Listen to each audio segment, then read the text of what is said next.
হ্যাঁ মা। তুমি কি নবাবের সেমাই আনছো? হ্যাঁ, এটা যে মজা। অনেক মজা। পুরান ঢাকার এটা, এর জন্য তোমাদের দেশের যে। শোনো, এখানে 1 লিটার দুধ জাল করে নিছি, তারপরে পাউডার দুধ দিছি, সঙ্গে একটু চিনি দিছি, আর এখন দিয়ে দিব হচ্ছে এই যে ডানো ক্রিম, মানে পুরোটাই দিয়ে দিব ইনশাল্লাহ।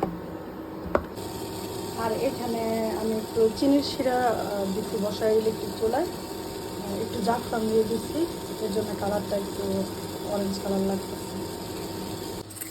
ইউসা, সেমাইটা সাজাই ফেলি। হ্যাঁ মা, বিসমিল্লাহ।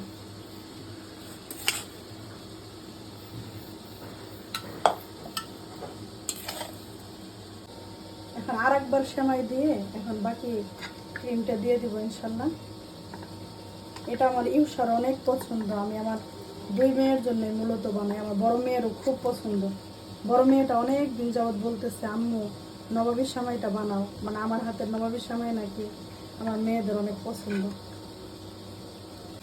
এখন বাকিগুলো যেটা আমি জর্দা রং দিয়ে করে রাখছিলাম, ওইটা একেবারে উপরে দিয়ে ফিনিশিং দিয়ে দিব ইনশাল্লাহ।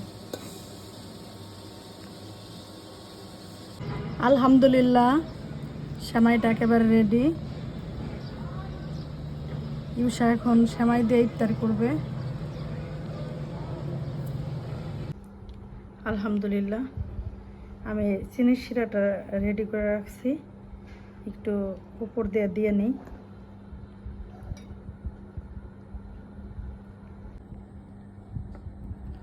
বিসমিল্লাহ।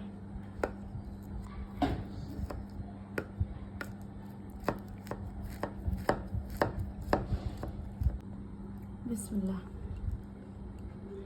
ইউসা, আমি একটু খেয়ে দেখাই। দেখাও। তুমি পরে খাও, আমি আগে খাই, আমি কষ্ট করে রান্না করছি না। এই যে বিসমিল্লাহ। ইউসা, একদম পুরান ঢাকার নবাবী সেমাই।